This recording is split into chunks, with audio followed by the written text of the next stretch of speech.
Student, मैं शंकर कुमार। स्वागत आप सभी का जादूगर मैथ 2 में। यहाँ पे आपको बता देना चाहते हैं कि ये बहुत ही इंपॉर्टेंट क्वेश्चन है जो कि आपको एग्जाम में यही पूछा जाएगा, है ना। क्लास 8 का यहाँ पे आप देख सकते हैं 50 मार्क आपका यहाँ पे पूछा जाएगा और प्रश्न की संख्या यहाँ पे आपको जो है 23 गो रहेगा।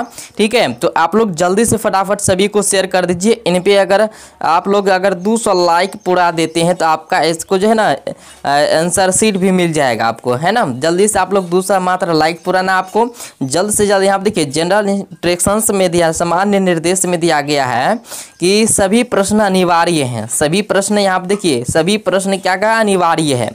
This questions paper has 23 questions, यानी कि इस प्रश्न पत्र में कुल यानी कि 23 प्रश्न है। ये इंग्लिश और हिंदी दोनों मीडियम बच्चे के लिए है ना। तो दोनों मीडियम यहाँ पे दिया गया है। जो इंग्लिश मीडियम में देना चाहेंगे इंग्लिश मीडियम में एग्जाम देंगे, जो हिंदी मीडियम में देना चाहेंगे वो हिंदी मीडियम में देंगे एग्जाम। तो यहाँ पे आपका टोटल देखिए, सबसे पहले इसको समझने का कोशिश कीजिए आप लोग। इसके बाद जो है प्रश्न आपको यहाँ पे ध्यान से देखना है।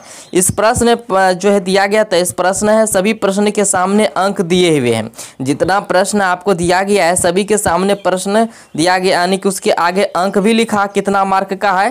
कहा है कि क्वेश्चंस नंबर्स, है ना, यहाँ पे 16 is a math questions of 2 marks, यानी कि यहाँ पे प्रश्न 16 यानी मानचित्र से संबंधित 2 अंक है। भरे हुए मानचित्रों को उत्तर पुस्तिका में संकलन करें। तो यहाँ पे आपको देखिए क्या क्या दिया गया। पहला नंबर क्वेश्चन में आपको कहा गया कि भारत के प्रथम प्रधानमंत्री कौन थे। भारत के प्रथम प्रधानमंत्री कौन थे, तो जल्दी से आप बता सकते हैं भारत के प्रथम प्रधानमंत्री कौन थे इनमें से। ठीक है, और इसका आंसर शीट आपको मिल जाएगा, आप टेंशन ना ले, और आंसर शीट बहुत जल्द ही मिलेगा, है ना। चलिए, ये नेहरू जी थे। ठीक है, इसके बाद यहाँ पे दूसरा क्वेश्चन में आपको यहाँ पे पूछेगा, देखिए यहाँ पे बंगाल का विभाजन में हुआ था। बंगाल का विभाजन कब हुआ था, तो ये आप बता सकते हैं। बंगाल का विभाजन जो हुआ था 1905 में हुआ था। आपको 1905 यहाँ पे भर देना है। ठीक है, 1905 आपको यहाँ पे भर देना है। ओके, देखिए जो भी क्वेश्चन आपके पास यहाँ पे देखिए, इसमें जो है एक एक नंबर दिया गया है।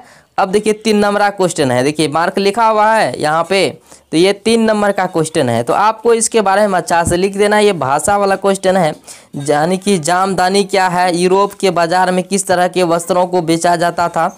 ये आंसर आपको जो है ना आंसर शीट मिल जाएगा। टेलीग्राम आप लोग ज्वाइन नहीं किए हैं तो टेलीग्राम जल्दी से आप लोग ज्वाइन कर लीजिए। डिस्क्रिप्शन में लिंक है, वहाँ पे आंसर शीट आपको मिल जाएगा। जल्दी से टेलीग्राम ज्वाइन कर लीजिए, और टेलीग्राम नहीं भी ज्वाइन कीजिएगा तो यहाँ पे आपको आंसर शीट मिल जाएगा जैसे ही 200 लाइक पूरा कर दीजिएगा।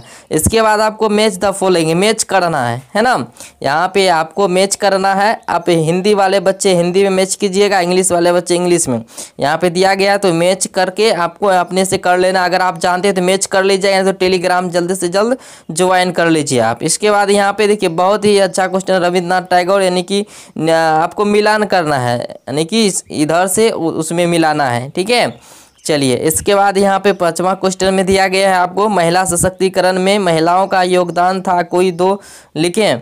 यहाँ पे आपको 2 नंबर दिया गया है। ठीक है, 2 नंबर यहाँ पे दिया गया है, तो महिला सशक्तिकरण के बारे में आप लिख सकते हैं आसानी से। इसके बाद देखिए यहाँ पे प्रथम विश्व युद्ध के भारत पर कौन से आर्थिक प्रभाव पड़े, कोई 2 प्रभावों को लिखें। तो ये तो इजी है, आप लिख सकते हैं। हमें पता है कि आप लोग ये सब क्वेश्चन को लिख देंगे, है ना। चलिए इसके बाद यहाँ पे देखिए नहीं लिख पाएंगे तो ऐसे क्वेश्चन का सभी आंसर मिल जाएगा आपको टेलीग्राम में। चलिए, कुछ कलाकार राष्ट्रीय चित्र शैली को विकसित करना चाहते थे, क्यों। ऐसे 2 कलाकारों के नाम बताएं, है ना। तो आपको बता देना, नहीं जानते तो कोई दिक्कत नहीं है। इसके बाद देखिए यहाँ पे 8वां नंबर क्वेश्चन में क्या दिया गया है ना। 8 नंबर क्वेश्चन में यहाँ पे आपको 1 नंबर मिलेगा। भारत में स्वतंत्रता प्राप्ति के बाद योजना आयोग की मुख्य भूमिका क्या थी। स्वतंत्रता प्राप्ति के यानी कि बाद भी भारत में अंग्रेजी भाषा को क्यों व्यवहार में लाया गया, है ना। तो क्यों लाया गया, तो ये इसका आंसर आप दे सकते हैं गोल्डन फाइबर रेफर्स टू। ठीक है, तो इसका आंसर आप देख सकते हैं सुनहरा रेशा किस फसल को कहा जाता है।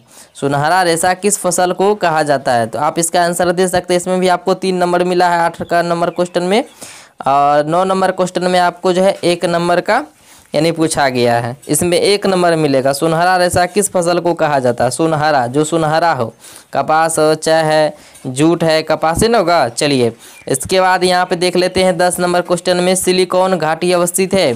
सिलिकॉन घाटी कहाँ पे अवस्थित है? जल्दी से आप बता, इसका आंसर दे सकते हैं। बी इसका आंसर हो जाएगा। इसके बाद देखिए रोपण कृषि किसे कहते हैं? उदाहरण सहित लिखे। रोपण कृषि, जो रोपने वाला है, रोपण कृषि का नाम यहाँ पे लिख देना। 3 नंबर, 3 गो नाम लिख दीजिएगा, है ना। रोपण कृषि तो धान सबको रोपा जाता है। इसके बाद देखिए सेक्रीकल्चर क्या है, इसको लिख दीजिएगा। इस सब का आंसर आपको मिल जाएगा, आप लोग टेंशन ना लें, सब का आंसर हम देंगे। इसके बाद देखिए निजी क्षेत्रक और सार्वजनिक क्षेत्रक उद्योगों को उदाहरण सहित अंतर स्पष्ट करें। हमें विश्वास है ये सब क्वेश्चन आप लिख देंगे, ठीक है। भाषा वाला क्वेश्चन एकदम मजा आएगा लिखने में, ठीक है। जनसंख्या संरचना किसे कहते हैं? यह हमारी मदद कैसे करता है? तो ये भी क्वेश्चन आप लिख सकते हैं, है ना। सारा का हम आपको जो है आंसर करवा देंगे, ठीक है। विश्व में जनसंख्या के असमान वितरण पाए जाने के क्या कारण है? कोई 2 कारणों को लिखें। देखिए अगर आपके पास बुक होगा तो आप आंसर बनाने का कोशिश कीजिएगा तो और बेटर रहेगा, है ना। हम जैसे ही डालेंगे तो आप वो भी देख लीजिएगा। चलिए यहाँ पे भारत में मानचित्र पर निम्न स्थानों को दर्शाएं। एक कॉफ़ी उत्पादक राज्य अहमदाबाद को दर्शाने के लिए यहाँ पे कहा गया, तो आप दर्शा सकते हैं। यहाँ पे देखिए इसका नाम लिखना है, तो आपको नहीं होगा लिखल तो छोड़ देना है, हम आपको दर्शा करके दे देंगे। चलिए अहमदाबाद के यानी कि कॉफ़ी यानी चाय का उत्पादक के बारे में किस जगह होता है, इसका नाम यहाँ पे लिख देना। ये बनाया हुआ रहेगा, आपको नाम सिर्फ लिख देना, ओके। चलिए अब यहाँ पे 17 नंबर क्वेश्चन में आपको पूछा जाएगा। देखिए ये 1 नंबर का क्वेश्चन है। यहाँ पे पूछ देगा कि सरकार बाजार में लाभ के लिए काम करती है, निजी कंपनियां बाजार में, तो निजी होना चाहिए। निजी कंपनियां जो है बाजार में लाभ के लिए काम करती है ना। इसके बाद यहाँ आप देखिए संविधान के अनुच्छेद 21 के आश्वासन देता है, तो क्या आश्वासन देता है? जीवन का अधिकार।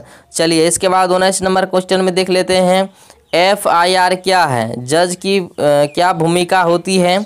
कोई 2 लिखें। यहाँ पे 2 लिखना है तो 2 नंबर आपको यहाँ पे देखिए, है ना, तो 2 नंबर मिलेगा, आपको लिख लेना है। बुक है तो और बेटर है आपके पास बुक से, ये सारा बुक से ही क्वेश्चन पूछा गया है, ठीक है। दलित किसे कहते हैं? तो दलित किसे कहते हैं ये आपको पता होगा। कोई एक कारण बताएं क्यों आरक्षण दलितों को सामाजिक न्याय दिलाने के लिए महत्वपूर्ण भूमिका निभाते हैं? तो ये सरकार की तरफ से आदेश है, दलित को छूट हर तरह से दिया गया है। इसके बाद 21 नंबर क्वेश्चन में देखिए यहाँ पे दिया गया है आपका, कहा है कि 1989 के कानून के विविध प्रावधानों का वर्णन करें, तो आपको कर देना है, कोई दिक्कत नहीं है ना। सब का आंसर आपको मिलेगा। इसके बाद देखिए 22 नंबर क्वेश्चन में विश्व में निजी जल वितरण बहुत कम क्यों किए जाते हैं? सार्वजनिक सुविधाओं के लिए सरकार को पैसे कहाँ से आते हैं? तो कहाँ से आते हैं ये सब आपको बुक से ही, सारा क्वेश्चन बुक से ही लिया गया है। तो इसी क्वेश्चन का आपको आंसर देना है। विदेशी कंपनियों को भारत में अपने कारखाने खोलने से क्या लाभ है? तो इसको आप बना सकते हैं, अगर नहीं बनेगा तो सारा का हम आंसर जो है आपको करवा देंगे। जल्द से जल्द आप लोग जो है स्क्रीनशॉट ले सकते हैं, या तो इसका आंसर आप बना सकते हैं जितना जल्दी हो सके। आप लोगों का सारा क्वेश्चन ये बुक से ही पूछा गया है, ठीक है मेरे डियर स्टूडेंट। जल्दी से आप लोग वीडियो को लाइक कर दीजिए, चैनल को सब्सक्राइब कर लीजिए। आप लोग जैसे ही क्वेश्चन आउट डालेंगे तो आपके पास ज़रूर पहुँचेगा, ठीक है। एक बार सब्सक्राइब बटन को दबा दीजिएगा और बेल घंटी को ऑन करके रखिए।